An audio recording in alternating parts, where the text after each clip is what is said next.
እጃቸውን እንዲህ አድርገው ልክ አፍረተ ስጋቸው ላይ እንዲህ አድርገው እንዲህ ብለው የሚጸልዩ ሰዎች አሉ። ከየትም እኮ ያመጡት ነገር አይደለም። አንዳንዶች ደግሞ ሲጸልዩ አንገታቸውን አደግድገው አይናቸውን ጨፍነው የሚጸልዩ ክርስቲያኖች አሉ።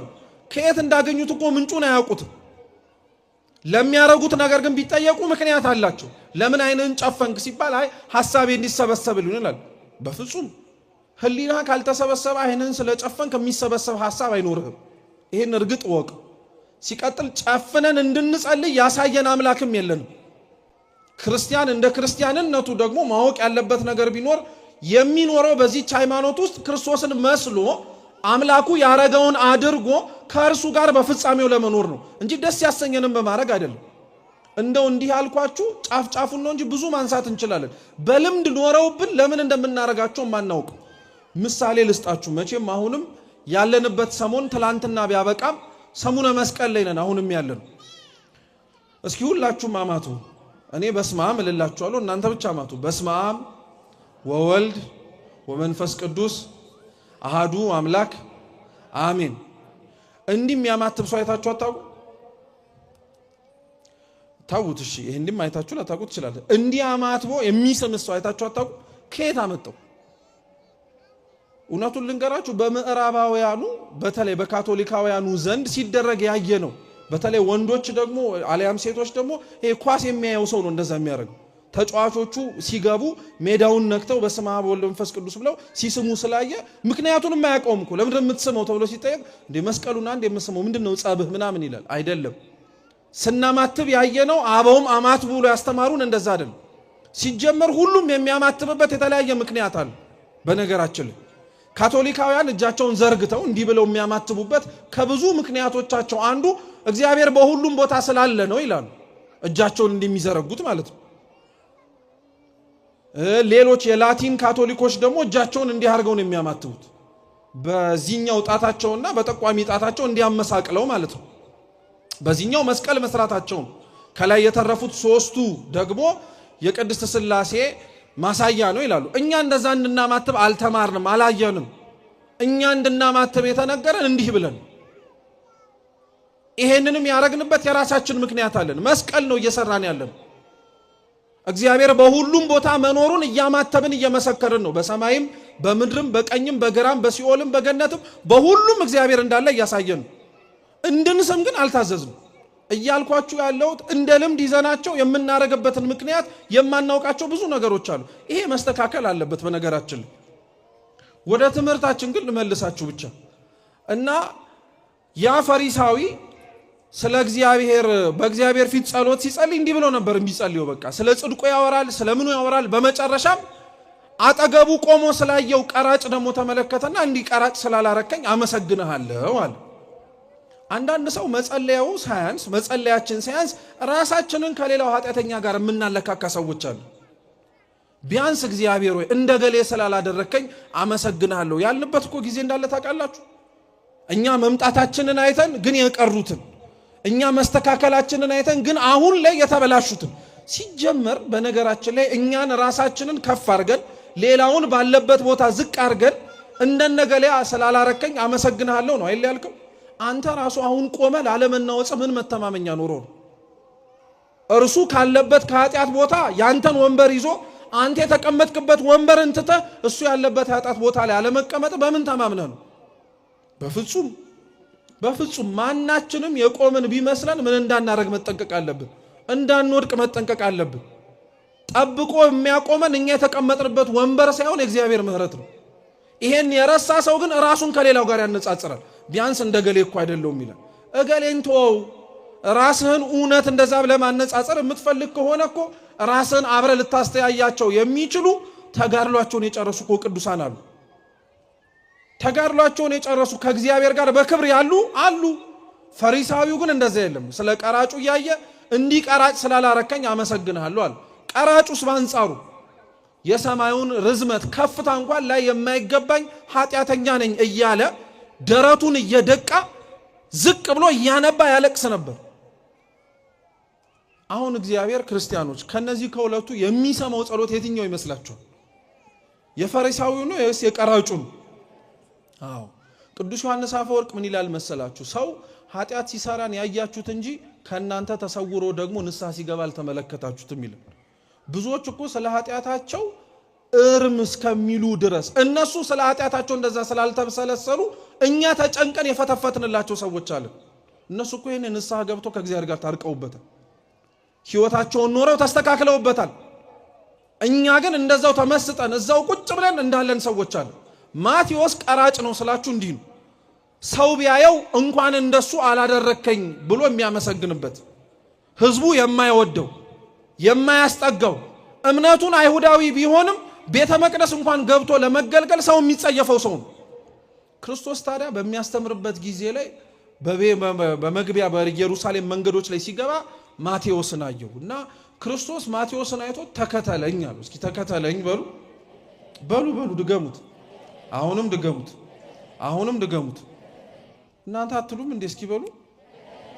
አሁን እኔ በስመ አብ ብዬ ጀመረ ጉባኤውን ማለት ነው።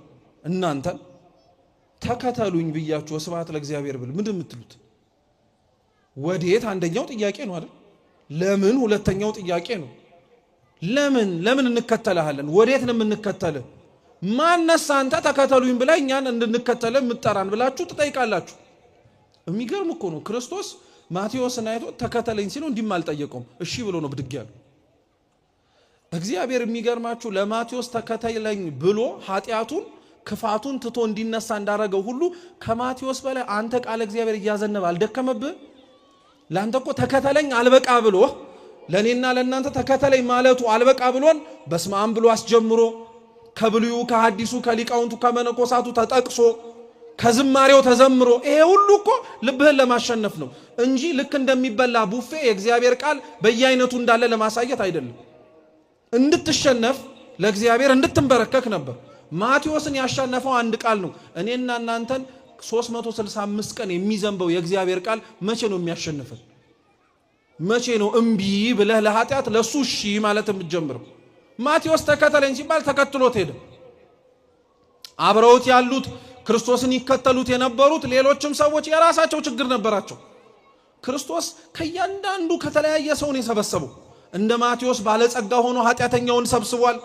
እንደ ናትናኤል የተማረ ያለውን ሰብስቧል። ድሆች የሆኑትን ሰዎች ሰብስቧል። ያልተማረ ሰው ሰብስቧል። ምን አለፋችሁ ክርስቶስ 12ቱን ደቀ መዛሙርት ጠርቶ በተለያየ መንገድ መጥራቱን ስታዩ ሰው እንደማይመርጥ ታያላችሁ። ብቻ ሰው ሁን እንጂ ይጠራል። አይገርምም? ግን እውነት እስኪ ያስቡበት። ሰው እኮ ሰውን ሲጠራ ብዙ ቅድመ መስፈርት አለው።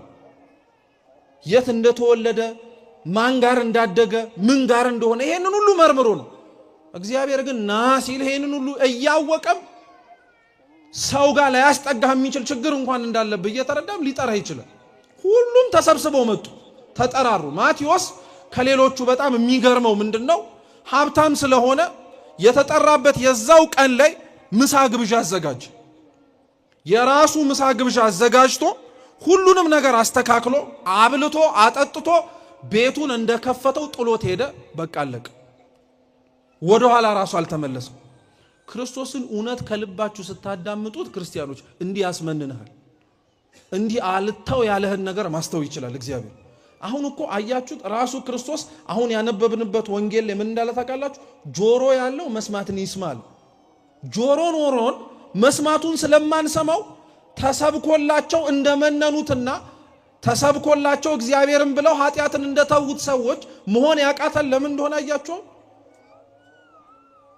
መስማቱን ስለማንሰማ ወይም ስለማናደምጠው ነገም የምናገኘው ስለሚመስለን ከነገ ወዲያም ብንፈልግ ቃለ እግዚአብሔሩ የማይታጣ መምህራኑን ቆሞ መስበክ የማያባሩ ስለሚመስለን ዛሬ ቢያመልጠን ነገ እናገኘዋለን እንላለን። ዛሬ ቢያመልጥ እውነት ነው፣ ነገ ሌላ መምህር ቆሞ ሊያስተምር ይችላል።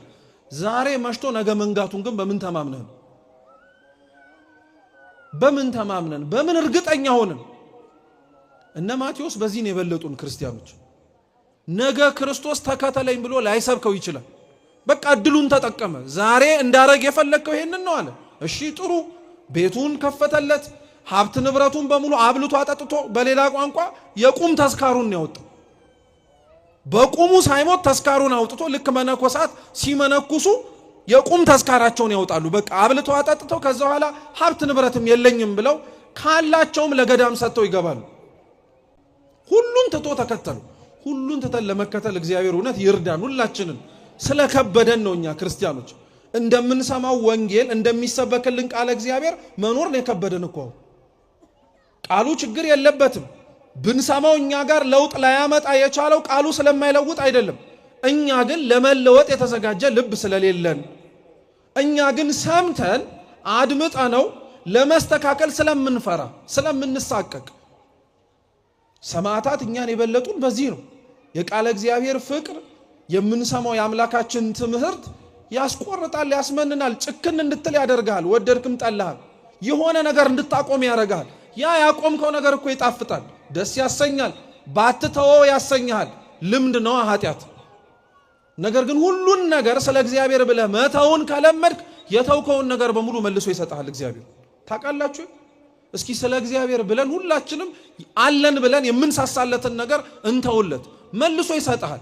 በምን አወቅ ካላችሁ በኢዮብ። እስኪ ኢዮብ በሉ። ጻድቁ ኢዮብ በዚህ ነው ያሳየነው። መጽሐፈ ኢዮብን ስናነብ የምናገኘው ተጽፎ የተመዘገበልን ታሪክ ይሄው ነው። ኢዮብ እግዚአብሔርን አልተውም በማለቱ ሁሉን ተወለት ለእግዚአብሔር። ልጆቹንም ሰጠ፣ ሞቱ። ሀብት ንብረቱም ተሰጠ፣ አለቀ። ከብቶቹ በሙሉ ጠፉ። ይሄ አልበቃ ብሎ ጤናውንም ጭምር ሰጠ። እግዚአብሔርን ስደብ እየተባለ ጤናውንም ሰጠው። ይሄው ውሰደዋል። ከመታመሙና ከቁስሉ ብዛት የተነሳ ታስታውሳላችሁ፣ የገል ስባሪ የሸክላ ስባሪ ይዞ ሰውነቱን እያከከ ነበር የሚኖር። እግዚአብሔርን ላለመተው እኮ ነው። ስለ እግዚአብሔር ብሎ ኢዮብ ሁሉን ተወ። እግዚአብሔርስ ምን አረገለት ከተባላችሁ ሁሉን የተወለትን መልሶ ሰጠው። ሀብቱን ንብረቱንም ጨመረለት፣ ልጅም መልሶ ሰጠው፣ የጠፋበትን ጤናውን መልሶ ሰጠው። አሁን ለእግዚአብሔር ብለን ሁሉን ነገር እኛ ስለማንተው እግዚአብሔርም የፈለግነውን ሁሉንም ነገር አይሰጠንም። እነ ማቴዎስ ይህን ያረጉት ሁሉን ትተው መነኑ። ሁሉን ጥለውለት ከክርስቶስ ጋር አብረው ለመኖር ሞከሩ። ለዛ ነው በታሪክ ራሱ ሲነገር፣ በነገራችን ላይ የማቴዎስና የዮሐንስ ወንጌል በጣም ነው የሚገርማችሁ። በጣም ብዙ ትምህርቶች የሚወጡበት ትምህርት ነው። በጣም ብዙ ትምህርቶች። ቅዱስ ዮሐንስ አፈወርቅ ራሱ በማቴዎስ ወንጌል ላይ ብቻ ከ90 ያላነሱ ድርሳናትን ጽፏል። ሐተታዎች፣ ትርጉሞች ማለት ነው። እና ክርስቶስ በዚህ በሚናገረው በሚያስተምረው ደቀ መዛሙርቱም ጽፈውት አምነነው በተቀበልነው ወንጌል ላይ ጌታችን ኢየሱስ ክርስቶስ ትላንትና ስራውን ሰርቷል፣ ዛሬም ይሰራል። ማቴዎስ ታዲያ ጽፏቸዋል ብለን አምነን ከተቀበልናቸው ታሪኮች ክርስቶስ በቃሉ አስተምሮ ማቴዎስ በጆሮ ሰምቶ የጻፈልን ታሪክ ምንድነው ቢባል አንዱ እኛ ያነበብነው የማቴዎስ ወንጌል ምዕራፍ 13 ነው። ክርስቶስ ደቀ መዛሙርቱን ሌላውንም ጭምር ሰብስቦ ነበረ መጀመሪያ ያስተምር የነበረው። እየሰማችሁ ነው? እየሰማችሁ ነው? ክርስቶስ ሁሉንም እየጠራ ያስተምር ነበር። አንዳንድ ትምህርቶቹ በተራራ ላይ ከፍ ባለበት ቦታ ላይ ቆሞ ሌላው እንደዚሁ ተሰብስቦ ያስተምር ነበር። ሌላ ቦታ ላይ በባህር ላይ ያስተምር ነበር። ክርስቶስ የማያስተምርበት ቦታ የለም። በነገራችን ላይ ለሚያስተውል ለሚመለከትና ለሚያደምጥ ልብ እግዚአብሔር የማይናገርበት መድረክ የለም። ለዛ ነው በተራራውም በቤት ውስጥም ከቤቱ ውጭም ባህር ላይም ወደብ ላይም የማያስተምርበት ቦታ የለም። እድሉ ከተመቻቸ የሚሰማው ሰው ካገኘ እግዚአብሔር ይናገራል። እና ይሄን እኛ ያነበብነውን የመጽሐፍ ቅዱስ ክፍል ክርስቶስ በባህር ላይ ተሳፍሮ ባለበት ጊዜ ላይ ያስተማረው ትምህርት ነው ሲነበብ እንደሰማችሁት። እና ጌታችን ኢየሱስ ክርስቶስ ይህን ትምህርት ሲያስተምር መጀመሪያ በምሳሌ ነው ያስተማራቸው። እስኪ ምሳሌ በሉ። ምሳሌ በመጽሐፍ ቅዱስም በሌሎችም ትምህርቶቻችን ላይ በጣም በተደጋጋሚ የሚገኝ ነገር ነው። ምሳሌ በጥቅሉ ያስፈለገበትን ምክንያት ባጭሩ ልንገራችሁ። የመጀመሪያው ምሳሌ ለምን በቤተ ክርስቲያን ውስጥ ያስፈልጋል ከተባለ የመጀመሪያው ምክንያት ምሳሌ የሚያስፈልገው የተናገረውን ነገር ወይንም ደግሞ የተማርነውን ትምህርት በተማርንበት ልክ መረዳት ከከበደን ሰምተነው ምን ለማለት እንደፈለገ ካልተረዳን ምሳሌው ሩቅ የሆነውን ሐሳብ ቅርብ አድርጎ ያስረዳናል። አሁን እናንተ እዚህ ባላችሁበት ቅጽበት ቤት አላችሁ እንዴ? ታስቡበታላችሁ እንዴ? እዚህ ሆናችሁ ቤት አላችሁ የላችሁ? ቤት ስትሆኑስ እዚህ መኖር ትችላላችሁ? ስለዚህ መኖር የምትችሉት ስንት ቦታ ላይ ብቻ ነው። አካላችሁ ውስንነት አለው ማለት ነው። አንድ ሰው የእግዚአብሔርን አካል እንደራሱ ጠባብ አካል አስቦት እዚህ እኔ ካለው እዛ የለውም እሱ እንዴት ሊሆን ይችላል ብሎ መጠየቅ አይችልም።